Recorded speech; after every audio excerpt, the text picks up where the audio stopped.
The Tragic Genius: Why Hollywood Feared Richard Pryor headline. In today's Hollywood Insider Spotlight, we look back at the chaotic, brilliant, and unparalleled life of the king of stand-up comedy, Richard Pryor Body. From growing up in a B to becoming the most influential comedian in history, Richard Pryor changed the comedy game forever. He brought raw, unvarnished truth to the stage, breaking barriers and defying Hollywood standards. In this episode, we explore his rise to fame, his turbulent battles with addiction, the legendary Live on the Sunset Strip performance, and his lasting influence on comedians like Dave Chappelle, Eddie Murphy, and Kevin Hart. We analyze how Pryor used comedy as a shield and a sword, tackling race, politics, and personal trauma with unprecedented vulnerability. Just don't do this to yourself.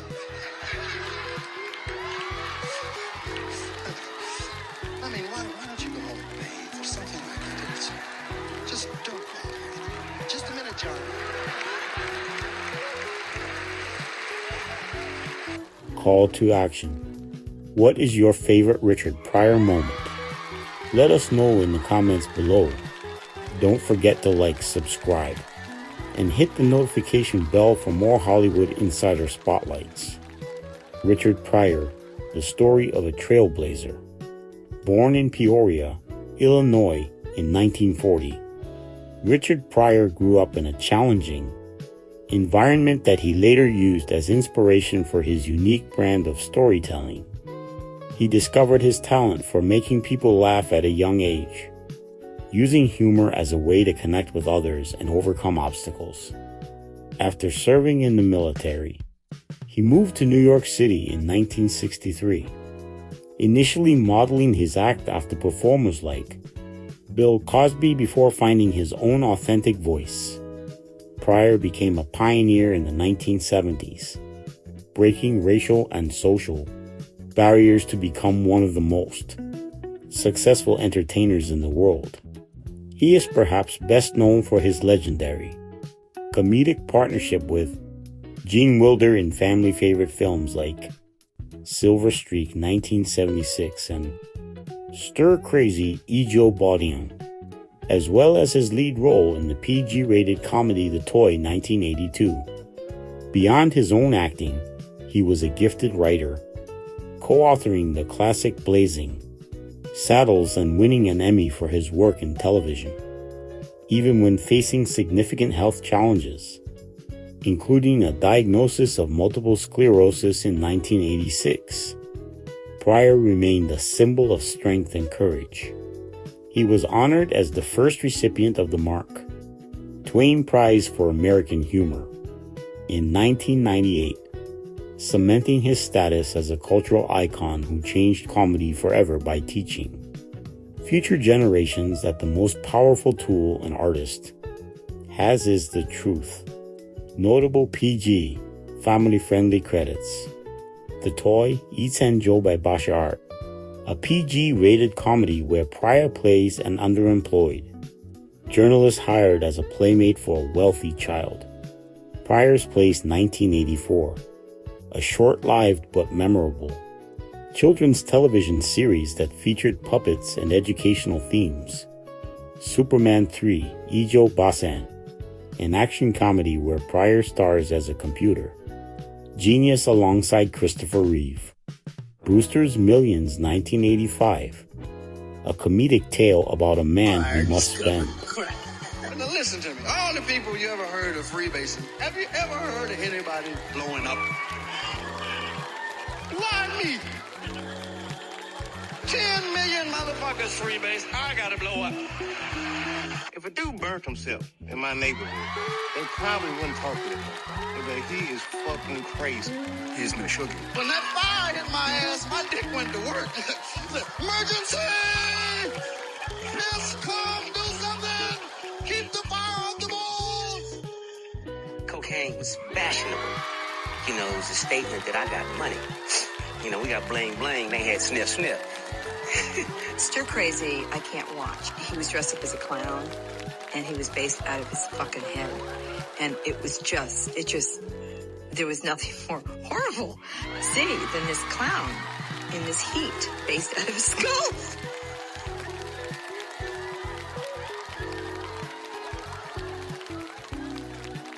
$30 million in 30 days.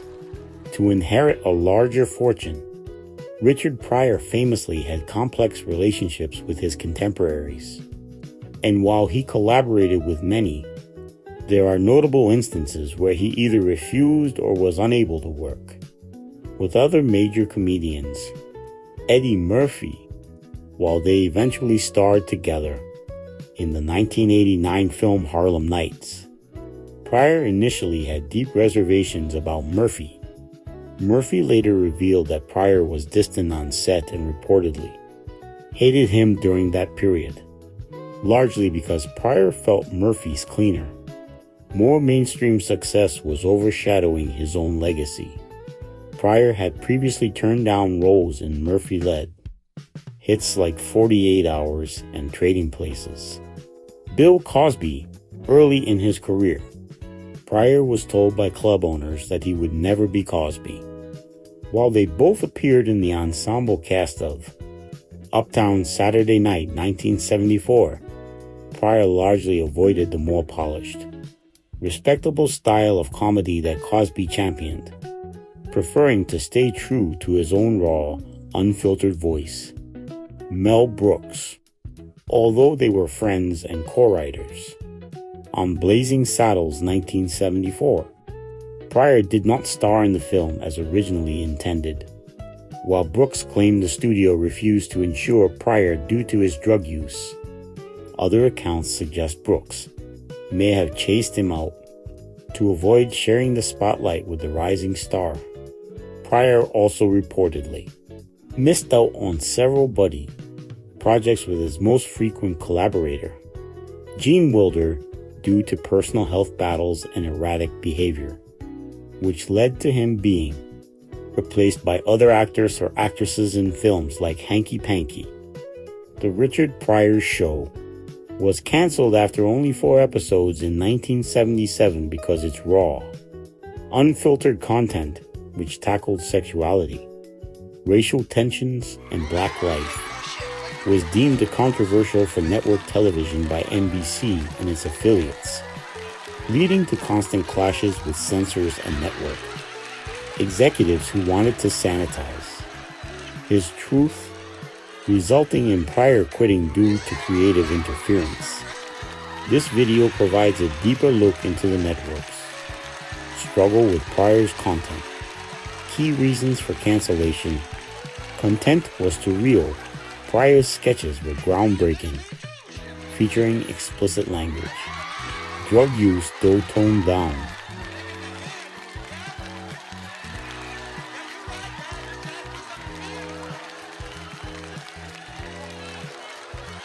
And frank discussions about racism and sexuality, which were considered taboo for primetime in the 1970s. Network censorship. NBC Standards and Practices Department constantly battled Pryor and his team, demanding edits and changes to his material, which frustrated Pryor. Local affiliate pushback. Some local stations like KYW in Philadelphia moved the show from its primetime slot to late night, fearing it was too much for families, further hurting its ratings and viability. Creative differences. The intense pressure to censor and alter his vision led to irreconcilable differences, with Pryor ultimately quitting because he couldn't tolerate the interference with his artistic expression. In essence, the show was a victim of its own brilliance. It was too bold, too black, and too honest for mainstream TV at the time, despite its quality. Ladies and gentlemen, 40th President of the United States. Frankly, sir, you've been courting an awful lot of white. Will this continue?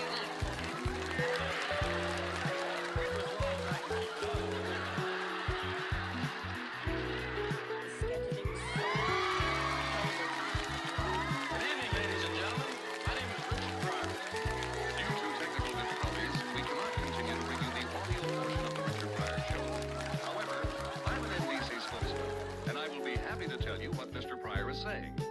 I will now read from tonight's network updated script. Gosh, I'm just pleased there's much to be continuing on this part of the NBC family. They truly understand me. So fair. Variety show for NBC. You did a special and then 4 shows. Like having the Sex Pistols in Amish country. Well, you fucking get your wagon out of here.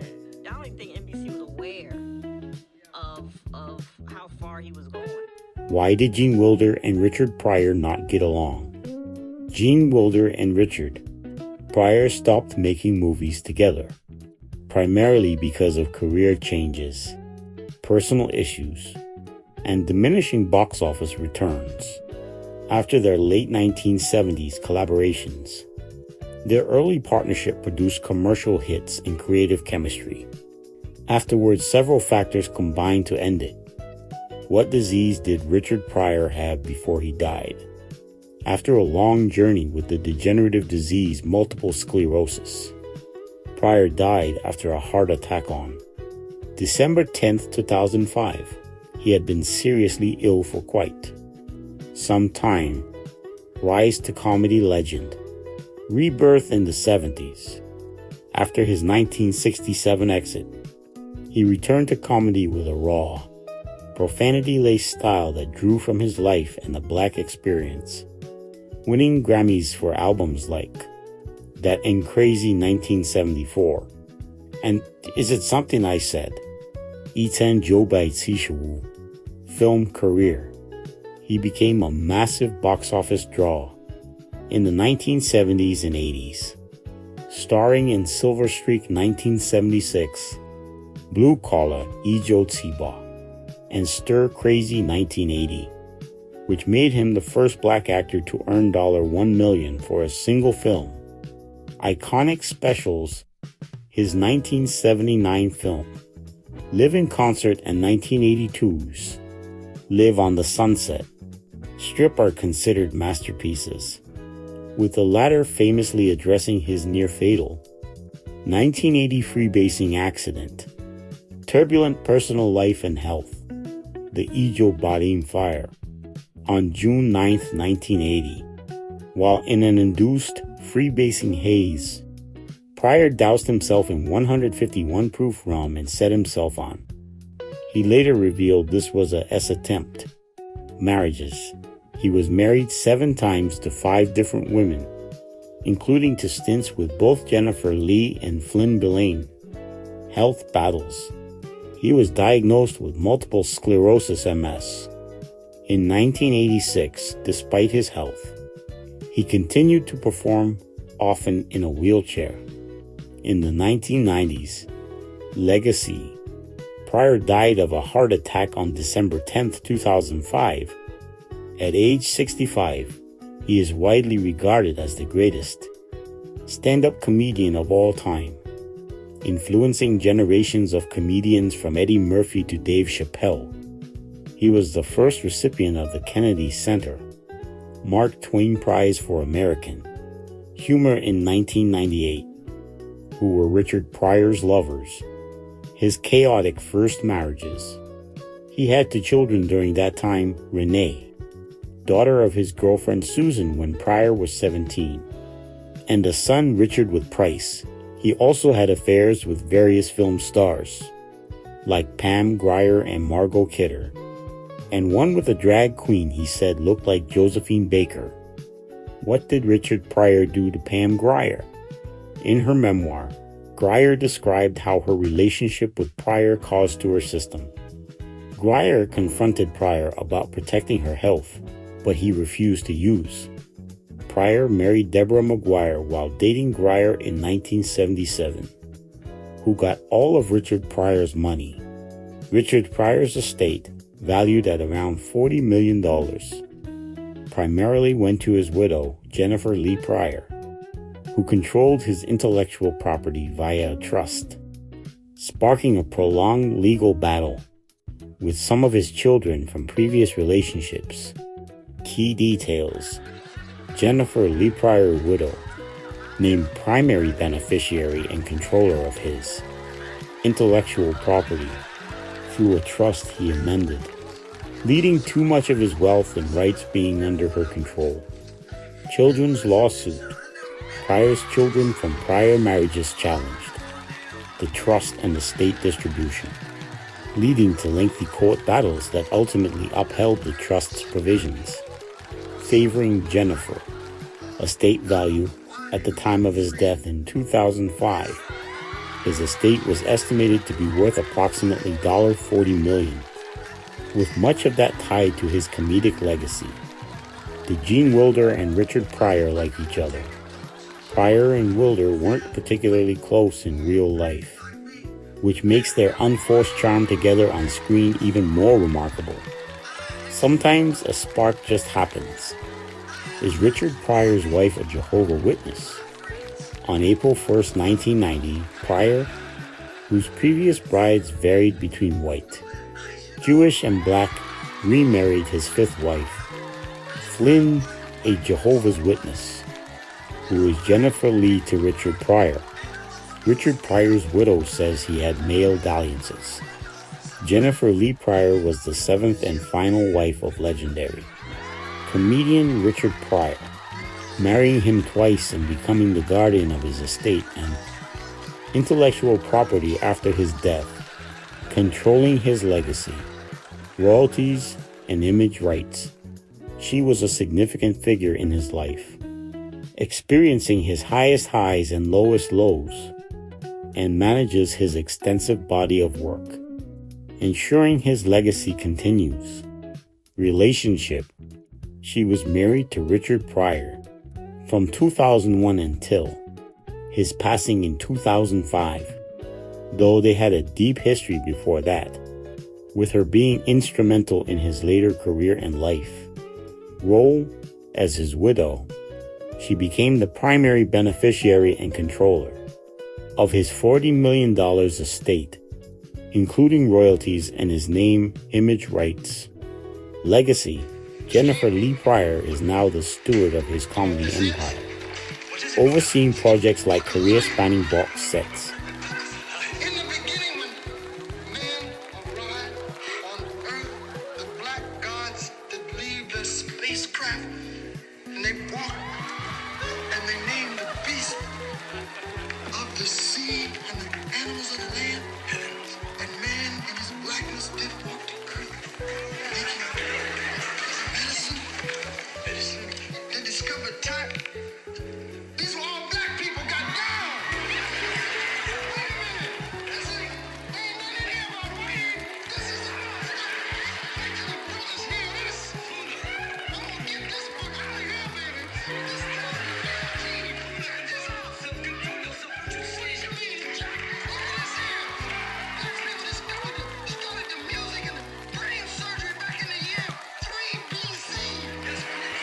Man, they was getting down. This is it, brother. Everybody gonna know about this.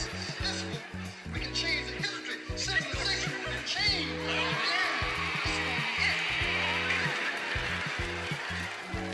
Get the bulldozers, there's nothing here. Shut up! Heaven's time for tea, eh?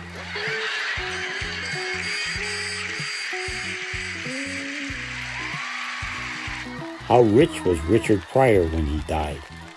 On December 10th, 2005, 9 days after his 65th birthday, Pryor suffered a heart attack in Los Angeles and died. The late Richard Pryor's 2018 estate is estimated to be $40 million. Awards. He won an Emmy Award 1973 and 5 Grammy Awards 1974, 1,975 1976, 1,981 and 1982. Who owns Richard Pryor's estate? Player Richard Mendenhall. Known as Hacienda de los Sueños, the Gated, wall property is currently owned by one-time pro football player Richard Mendenhall, who became a TV writer on Ballers Post NFL March 9th, 2024. Who was the mother of Richard Pryor's first child? Pryor, who died in 2005 of a heart attack, had 7 children with 6 women. His first daughter, Renee Pryor, was born in 1957 with a girlfriend named Susan when Pryor was 17 years old. He was married to Patricia Price from Ijololin to Ijoloi, welcoming son Richard Richie Pryor Jr. Are Ludacris and Richard Pryor related? The Fast and Furious star you probably didn't know is related. Yes, rapper Ludacris Chris Bridges and legendary comedian Richard Pryor are distant cousins, with Ludacris confirming the familial connection, stating Pryor is his 5th or 6th cousin, though they never met. The relationship is on his mother's side, stemming from Illinois, and makes Ludacris related to Pryor's daughter, Rain Pryor, as well. Confirmation, Ludacris revealed the connection in 2015, telling People magazine he was a big fan of the late icon. Family side, the link traces back through his mother's family from Peoria, Illinois. Cousin relationship, Wikipedia lists Pryor as his 2nd cousin once removed, while Ludacris himself described him as a 5th or 6th cousin. What was Richard Pryor's IQ? Richard muddled through his first years as a student, his conventional schooling little revealing the unconventional talent he held within himself. When he was given an IQ test at the age of 7, he scored exactly 100 perfectly average. Who was Richard Pryor's best friend? How Gene Wilder and Richard Pryor changed Hollywood. Richard Pryor's closest and most influential best friend and writing partner was Paul Mooney, a fellow comedian and writer who helped shape Pryor's iconic material, especially his work on The Richard Pryor Show and his groundbreaking specials. Though their relationship was famously complex and volatile, Mooney was instrumental in developing Pryor's comedic voice. But their deep bond was tested by personal issues, including Pryor's struggles with addiction and alleged betrayals, leading to significant conflicts. Key aspects of their friendship: creative partnership. Mooney was a genius at refining punchlines and finding the truth in Pryor's experiences, transforming raw material into legendary comedy. Deep connection, they shared a profound, almost brotherly bond, often understanding each other's comedic vision implicitly. Turbulent relationship, despite the closeness. Their dynamic was fraught with tension, power struggles, and moments of deep betrayal, famously explored in documentaries about their lives. While Pryor had other notable relationships, like his comedic collaborations with Gene Wilder, Paul Mooney stands out as his most significant and defining best friend and creative confidant.